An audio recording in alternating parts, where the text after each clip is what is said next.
بلوے میں بیردا سرے زینب کو دیکھ کر، ہاں بلوے میں بیردا سرے زینب کو دیکھ کر،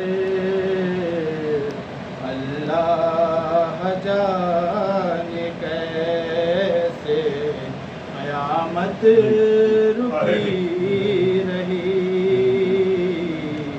ذکر غم حسین۔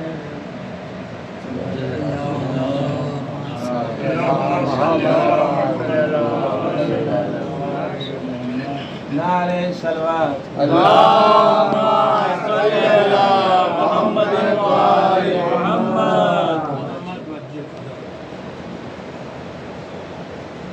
اللہم صلی علی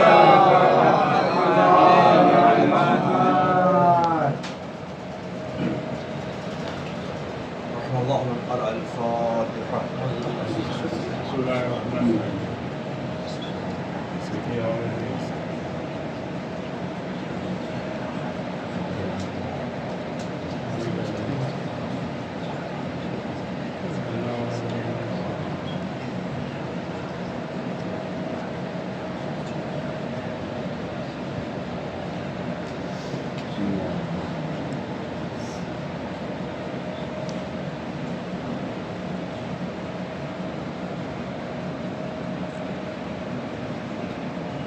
مظفر بھائی آگے ہے، جگہ ہے، آئیے۔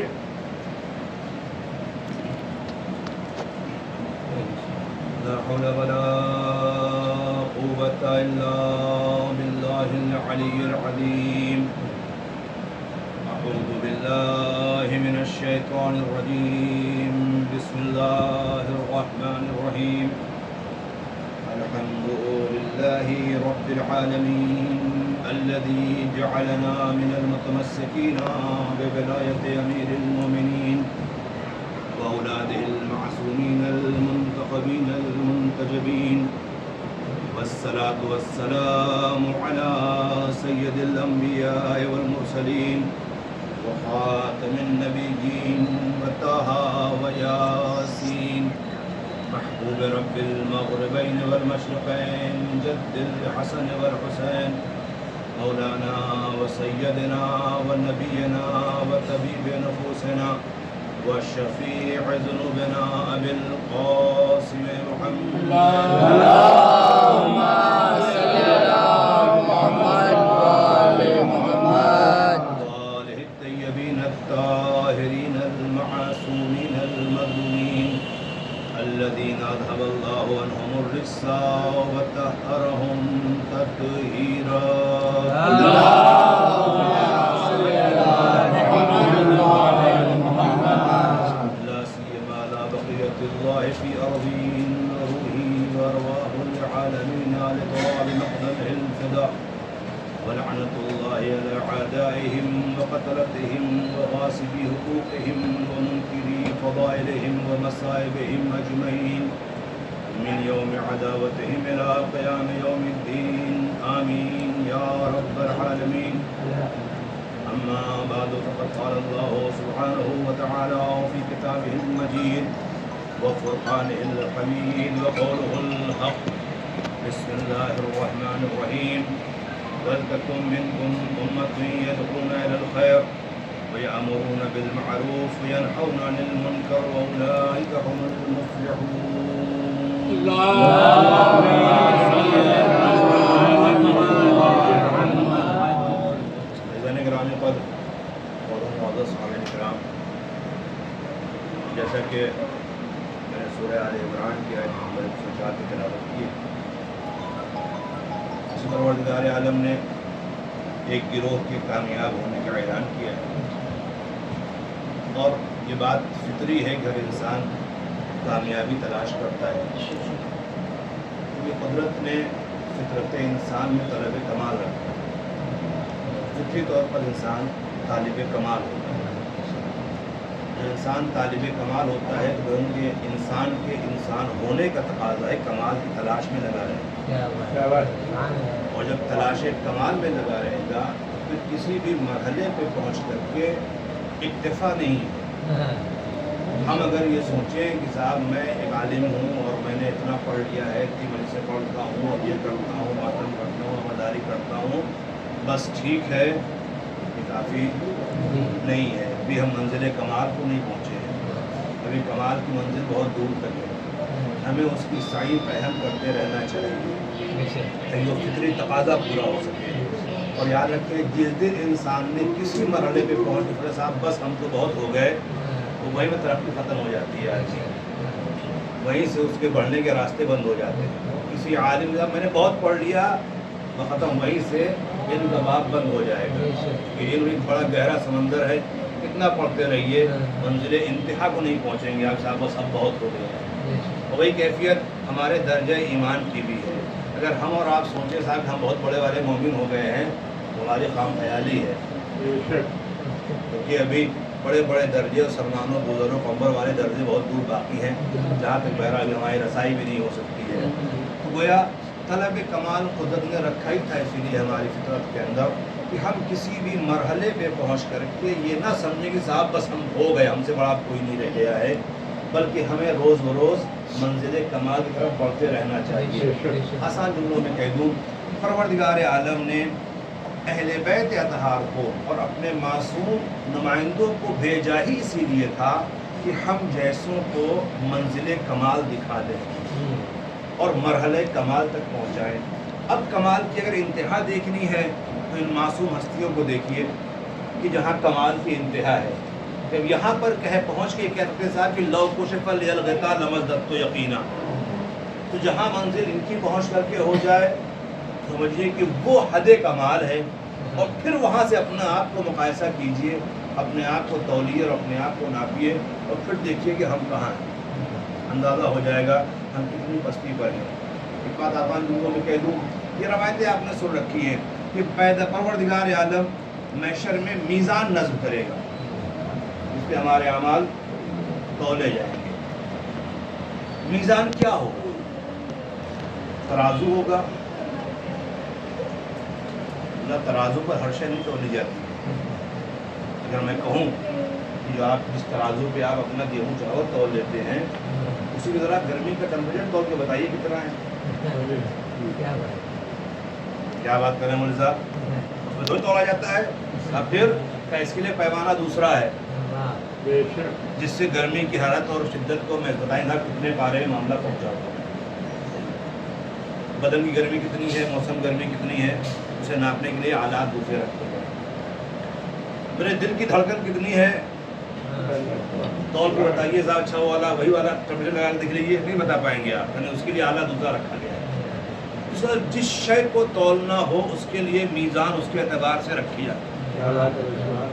ہمارے اعمال تولے جانے ہیں، میزان کیا ہونا چاہیے، کس میزان پہ رکھ کر کے تولا جائے گا؟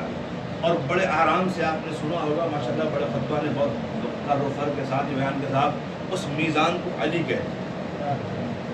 علی میزان ہے، لوگ اس پہ داد دیتے ہیں، بہت خوش ہو جاتے ہیں، علی میزان ہے، مگر لمحہ فکریہ ہے، ذرا سوچئے گا اگر ہمارے اعمال کا میزان علی ہو جائے گا تو ہمارے اعمال کی حیثیت کیا رہ جائے گی؟ یعنی ہمارے اعمال کو مولا علی کے اعمال کے اعتبار سے اگر تولا گیا، پیمانہ علی کو بنا دیا گیا، علی ہی میزان ہے، تو پھر ہم اور آپ کہاں جائیں گے؟ کہاں سے لائیں گے وہ اخلاص نماز میں جو علی کی نماز میں تھا؟ کہاں سے لائیں گے وہ تقوی اور وہ پرہیزگاری، وہ علم و کمال جو علی کی ذات کے اندر موجود تھا؟ کہاں سے آئے گی وہ سخاوت جو علی کی ذات میں موجود تھی؟ کہاں سے آئے گا وہ کرم جو علی کی ذات میں موجود تھا؟ کہاں سے آئے گی وہ غربہ پروری جو علی کی ذات کے اندر موجود تھی؟ یہ میزان کتنا سخت میزان ہو جائے گا، شاید لوگ سمجھ نہیں پاتے اور اپنے آپ کو کچھ اور سمجھ کر کے صاحب علی ہی میزان ہو گئے، یقیناً میزان مولا علی ہوں گی، مگر اس کے بعد ہم وہاں سے تولے جائیں گے تو ہمارے اعمال کی حیثیت کیا ہوگی؟ تو شاید میں کہنا پڑتا ہے کہ اگر خدا اپنے عدل کے اعتبار سے فیصلہ کرے گا تو ہم میں سے کوئی بچنے والا نہیں ہے. اسی لیے ہم دعا کرتے ہیں مالک عدل سے نہیں اپنے فضل سے فیصلہ کرنا. سوال پڑھ دے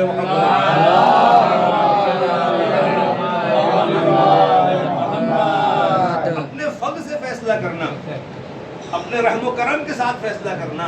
اور بڑی اچھی سی بات کسی نے کہی, صاحب جب یہ معلوم ہو صاحب میدان محشر میں حساب و کتاب ہوگا, ہمیں کمال تک پہنچانا ہے, حساب و کتاب ہوگا. اس جو استاد بیان کر رہے تھے وہ عالم تھے, عالم عارف عالم کے ساتھ سخت حساب ہوگا, یہ ہوگا. تو بندے نے پوچھ لیا کہا حساب لے گا کون؟ حساب تو ہوگا, حساب لے گا کون ہمارا؟ تو انہوں نے کہا کہ اللہ حساب لے گا. بہت پیارا فرق ہے. انہوں نے کہا جب اللہ ہی حساب لے گا تو کوئی ٹینشن نہیں. اچھا دیکھیے یہ معرفت بھرا فکرہ ہے کہ نہیں ہے؟ جب حساب لینے والا خدا ہی ہے تو میرا مالک ہے, رحیم و کریم ہے, گھبرانے کی بات نہیں. صلوات پڑھتے ہیں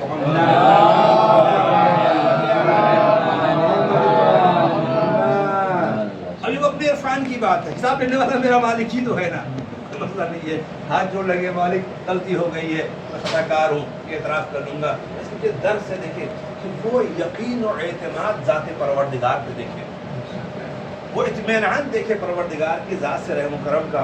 رضوان مولانا کہنے کا مطلب ہے ہمارے اندر طلب کمال رکھا گیا ہے, لہذا ہمیں کمال کی تلاش میں ہمیشہ رہنا چاہیے. اور شاید ابن باب روایتیں کہتی ہیں کہ مومن کے مومن ہونے کا تقاضا یہ ہے کہ اس کے ایمان میں روزمرہ اضافہ ہوتا ہے. روزانہ کچھ نہ کچھ ایمان بڑھے اگر واقعی مومن. اور اگر ایمان بڑھ نہیں رہا ہے, وہیں رکا ہوا ہے, تو اس کا مطلب ہم جو ہے وہ واقعی مومن والی فہرست میں شامل نہیں ہو پا رہے ہیں. اور خدا راستہ گھٹنے لگ جائے پھر تو بہر مصیبت ہی مصیبت ہے. اور وہی کیفیت طلباء کے لیے بھی ہے کہ ہمارے اندر روز علم بڑھنا چاہیے, روزانہ کچھ نہ کچھ علم کا اضافہ ہونا چاہیے. ایک آدھ حدیث ہی صحیح, ایک آدھ روایت ہی صحیح, ایک آدھ آیت ہی صحیح, کچھ ایک بات کچھ الگ ہے صاحب کہ ہاں کچھ نیا ہمیں مل گیا ہے, کوئی ایک نئی بات ہم نے آج سیکھ لی ہے, کچھ ہمارے علم میں اضافہ ہوا ہے. کہ علم میں اضافہ کرتے رہنا چاہیے ہر طالب علم کو, تبھی شاید کسی مرحلے تک انسان پہنچ سکتا ہے. خیر ان کی کہنے کی بات, کامیابی کا اعلان قدرت نے کیا.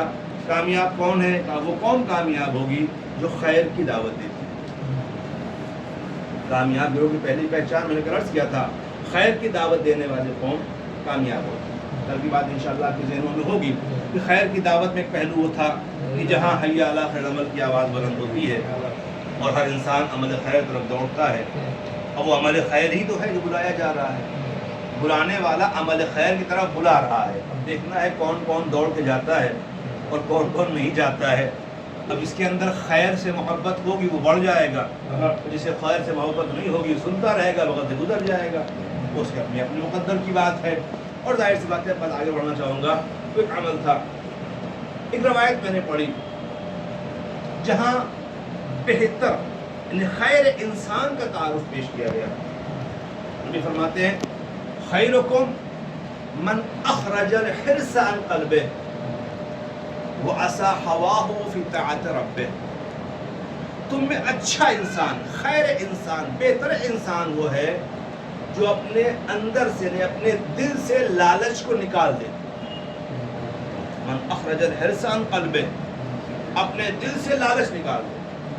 وعصى هواه في طاعت ربه, اور اپنی خواہشات کی مخالفت کرے اللہ کی اطاعت میں اور رب کی اطاعت میں. دو باتیں. پہلی بات تو دل سے لالچ نکال دے. حرص, یہ لالچ, یہ طمع, اس کو باہر نکال دے. شاید اس کے پیچھے حکمت و مصلحت پوشیدہ ہو کہ انسانی معاشرے کے اندر جتنے بھی فسادات, اختلافات, جھگڑے, لڑائیاں ہوتی ہیں, اس سب کے پیچھے کوئی نہ کوئی لالچ پوشیدہ ہوتی ہے, کوئی نہ کوئی حرص ہوتی ہے, کوئی نہ کوئی طمع ہوتی ہے.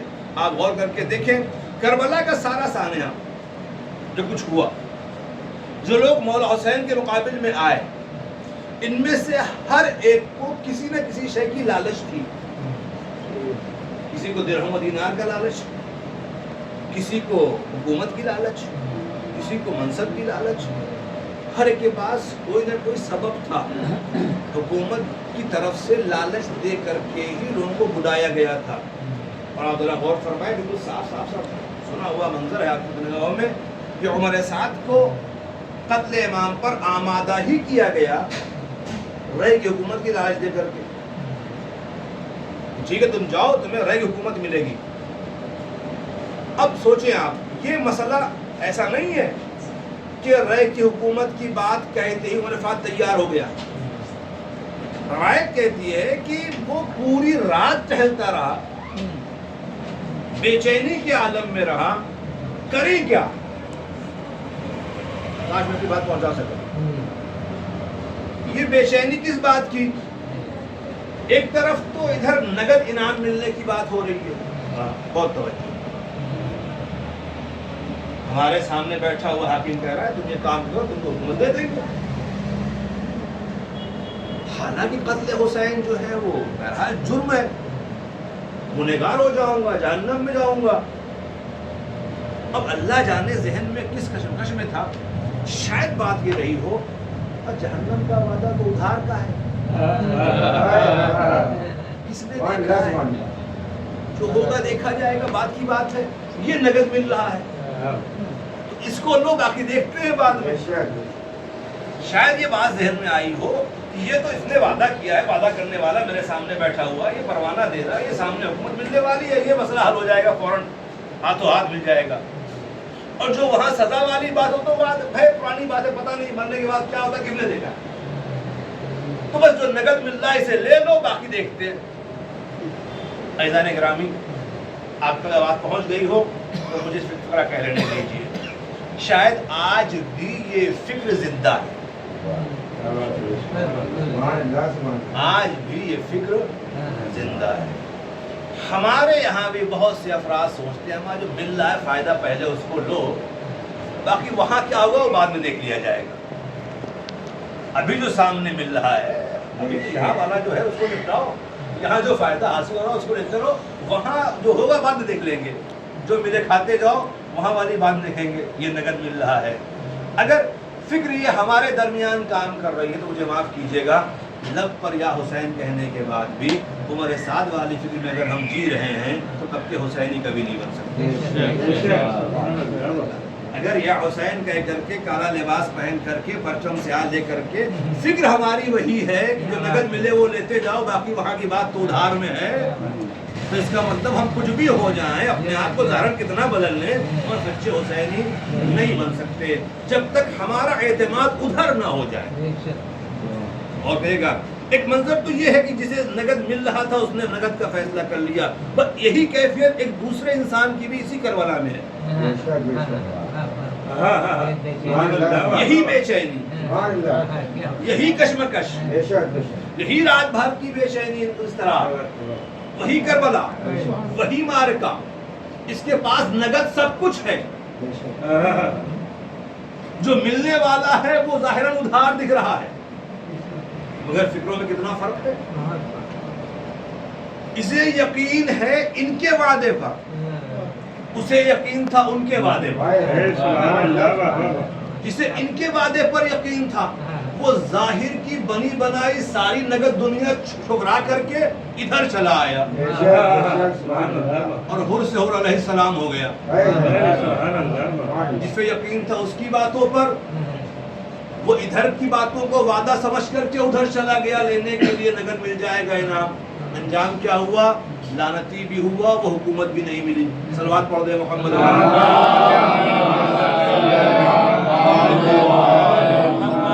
اور کیا آپ نے وہ اس دو منظروں نے بالکل واضح طور پر یہ پیغام دے دیا کہ اگر واقعی طور پر کمال چاہتے ہو تو ان کے وعدے پر یقین کرو جو وہاں کی باتیں کرتے ہیں، اور اگر ان کے وعدے پر یقین نہیں کیا جو آخرت کی بات کرتے ہیں، وہاں کے انعام کی بات کرتے ہیں، تو یقین جانو اہل دنیا کی بات پر یقین کرو گے تو تمہیں نہ دنیا ملے گی نہ آخرت ملے گی، دونوں حال میں گھاٹا ہی گھاٹا ہوگا.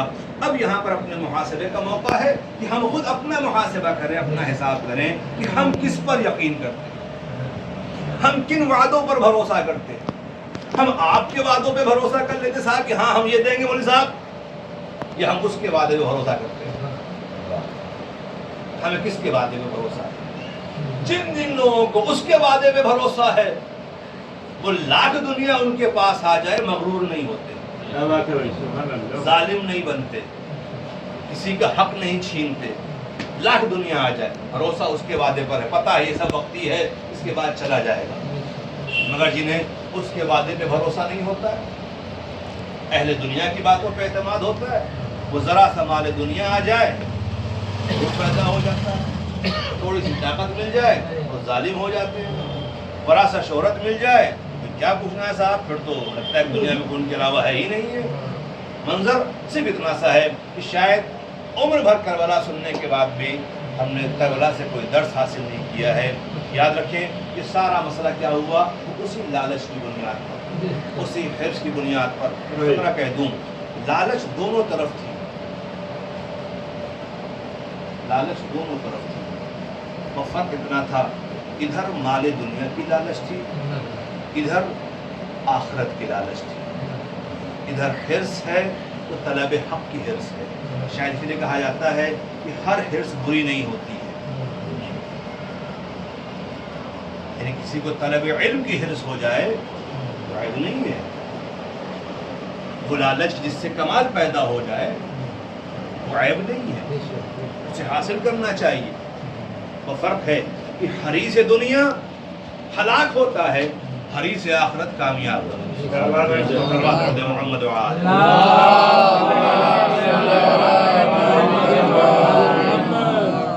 تو کمال کی منزل پانے کے لیے یہ حرص دنیا نکالنی ہے، حرص مال نکالنا ہے۔ جب حرص مال نکل جائے گا تو انسان واقعی اچھے انسانوں میں شمار کیا جائے گا۔ عزیزان گرامی، بات سمجھنا چاہوں گا، بات اپنا نہیں چاہتا۔ اس مرحلے سے گزرنے کے بعد دوسری بات جو کہی ہے، کیا کہا ہے؟ وَعَصَى هَوَاهُ فِي طَاعَةِ رَبِّهِ، اپنی خواہشات کی مخالفت اطاعت رب کے مقابلے میں۔ کوئی کام ہم کرنے جا رہے ہیں، حکم خدا ہے اس کام کو نہیں کرنا ہے، میرا دل چاہتا ہے کہ اگر یہ کام ہو جائے تو بڑا پیسہ ملے گا،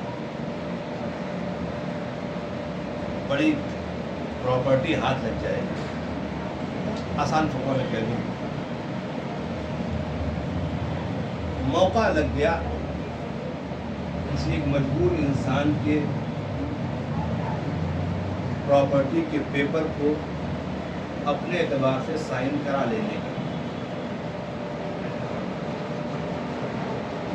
آدمی یہ بیچارہ ضعیف ہے، مجبور ہے، بہت بھروسہ کرتا ہے، بہت اعتماد کرتا ہے، جو کہہ دو کر دے گا۔ موقع اچھا تھا، سمجھدار ہے نہیں، پڑھا لکھا ہے نہیں، بس جو کہہ دے وہ کر دے گا۔ شیطان نے اندر سے ابھارا، اکیلا ہے، کوئی ہے نہیں ہے، پیپر بنواؤ، سائن کراؤ، پراپرٹی تمہاری ہو جائے گی، اس کو نکال کے باہر کرو، مسئلہ ختم ہو جائے گا۔ یہ اندر کی وہ خواہش نفس جو حریص دنیا بنا دیتی، جو پیدا ہو گیا۔ مگر حکم پروردگار کیا ہے؟ حکم رب کیا ہے؟ کسی کا مال غصب کرنا جرم ہے، گناہ ہے، کسی کو دھوکہ دے کر کے اس کا مال ہدیہ لینا خیانت ہے، گناہ ہے۔ عزیزان محترم، حکم خدا تھا دھوکہ مت دو، خواہش کہہ رہی تھی ہمیں اسے پتہ کہاں چلے گا، اپنا کام نکل آئے گا۔ اب حدیث کہتی ہے جو حکم خدا کے مقابلے میں اپنی خواہشات کی مخالفت کر دے تم میں سب سے اچھا انسان کہلاتا۔ اب اپنی چاہت پہ عمل نہیں ہوگا، اللہ جو کہہ رہا اس پہ عمل کیا جائے گا۔ اب غور کر لیجئے، اگر ہر بندہ اطاعت رب میں اپنے خواہشات کی مخالفت شروع کر دے تو خود ہی سماج با کمال ہو جائے گا۔ صلوات پڑھتے ہیں محمد وعلی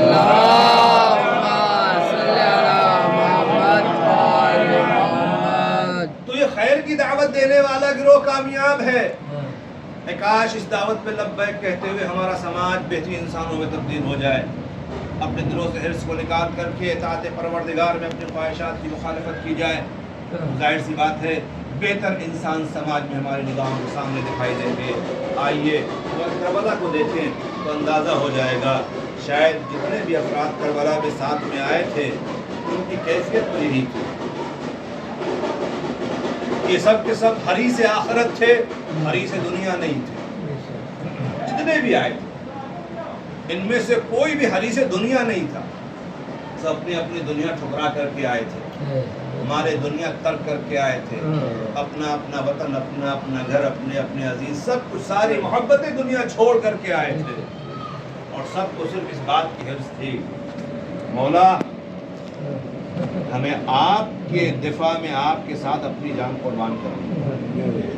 حتیٰ جب مولا حسین کہتے ہیں جو جانا چاہے چلا جائے, پھر بھی کوئی جانے کو تیار نہیں ہے. اس سے بہتر گھر ہو تو چلا جاؤں نا, اس سے بہتر کوئی در ہو تو چلا جاؤں. گویا اس کا مطلب یہ تھا جتنے لوگ بھی ساتھ آئے تھے ان سب نے انہیں سب سے بہتر مان لیا تھا اور ساری دنیا قربان کر کے ان کے ساتھ رہنے میں اپنی کامیابی دیکھ رہے تھے. شاید یہی وجہ رہی ہو کہ امام معصوم نے ان کی تعریف کی ہے. یہ خود اپنے آپ میں کم نہیں ہے. کسی عام بندے کو امام وقت اپنے زبان سے کہتے صاحب جیسا ساتھی مجھے ملا ایسا کوئی نہیں ملا, کسی کو نہیں ملا.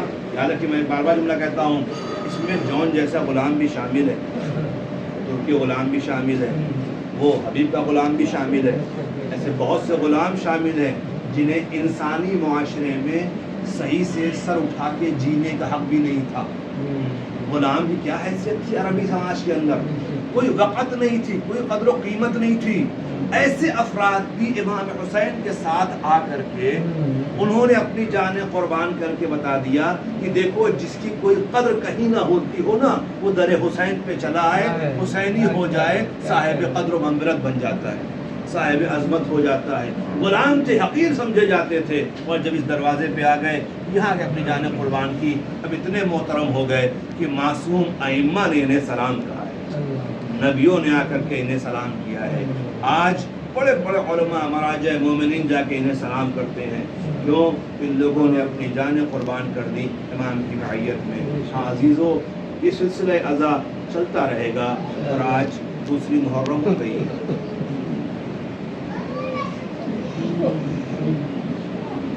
شہزادی زہرا کا غریب لال اپنے قافلے کے ساتھ سرزمین کربلا پہ پہنچ چکا ہے.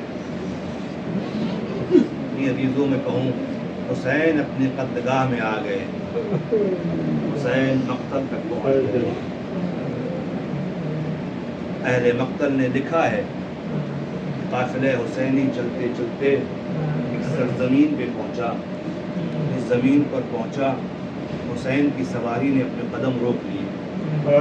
دل چاہتا ہے شکرہ کہوں, حسین کی سواری کو بھی اتنا شعور تھا کہ میرے آقا کی منزل مقصود آ گئی, میرے آقا کی منزل مقصود آ گئی ہے, قدم آگے نہیں بڑھ رہے.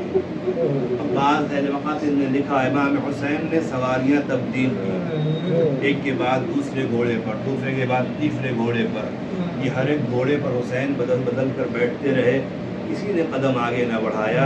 شاید یہ بے زبان جانور اپنی زبان بے زبانی میں کہہ رہے تھے مولا اب آگے کیا بڑھنا, اب تو اسی مقام پہ رہنا ہے, اسی زمین پہ قیام کرنا ہے, یہی ہمارے لیے وطن کی منزل میں ہو جائے گا. اے عزیزو, جب کوئی سواری آگے نہ بڑھی, اب روایت کہتی یہ ہے امام حسین نے پوچھا اس زمین کا نام کیا ہے. اطمینان سے ہم نے پڑھ دیا, آپ نے سن لیا, مگر میرا دل یہ کہتا ہے اے آقا جب یہ گھوڑا سمجھتا ہے کہ یہ آپ کی منزل ہے, کیا آپ کو نہیں معلوم کہ آپ کی منزل کربلا آ گئی ہے؟ شاید امام حسین آواز نادان جانتا ہوں, مگر اپنے ساتھ چلنے والوں کو بتانا چاہتا ہوں کہ ہماری منزل آ گئی. جس کربلا کے بارے میں سنتے رہتے تھے نا کہ کربلا میں حسین شہید کیے جائیں گے, کربلا میں حسین ذبح کیے جائیں گے, کربلا میں حسین قتل کیے جائیں گے, کربلا میں حسین دفن کیے جائیں گے, لوگوں کربلا آ گئی. شاید یہی وجہ رہی جب تک کربلا کا نام نہ آیا امام حسین پوچھتے رہے. کوئی کہتا ہے شاطی افراد کہتے ہیں, کوئی کچھ کہتا ہے غازریہ کہتے ہیں, کوئی کچھ نام بتا, جب تک نام بتاتے رہے لوگ الگ الگ, امام حسین پوچھتے رہے, یہاں تک ہاں اسے کربلا کہتے رہے ہیں جب کربلا کا نام آ گیا. شاید اس بتانے والے کی زبان سے امام اپنی بہن کو بتانا چاہتے تھے بہنا تیرے بھائی کا مقتل آ گیا ہے. شاید اس سمجھ بتانے والے کی زبان حسین اپنے بیٹوں کو بتانا چاہتے تھے سجاد تمہارے بابا کی قتل گاہ آ چکی ہے. لو عزیزو یہ قافلہ منزل پہ پہنچ چکا ہے. اب جیسے ہی مانو کربلا ہے امام حسین کہتے ہیں ہاں ہونا محط رحالنا, ہاں یہی وہ جگہ ہے کہ جہاں ہمیں قیام کرنا ہے, یہ ہماری منزل ہے, یہ ہماری قیام گاہ ہے. بعض روایتوں میں ملتا ہے امام حسین کی جواب دینے کے بعد پشت فرس سے زمین پر اترے. زمین کو اترنے کے بعد خاک کربلا ایک مشت اٹھائی ہے. اٹھانے کے بعد اپنے ناک کے قریب لے کر کے آئے ہیں. جیسے اس کو مشام تک لے کر کے آئے کہتے ہاں اس میں وہ خون کی بو آتی ہے جس سے اندازہ ہوتا ہے کہ ہاں ہمیں یہی قتل کر دیا جائے گا. تو عزیزو ایک فقرہ کہنا چاہوں گا, آج اتنی صدی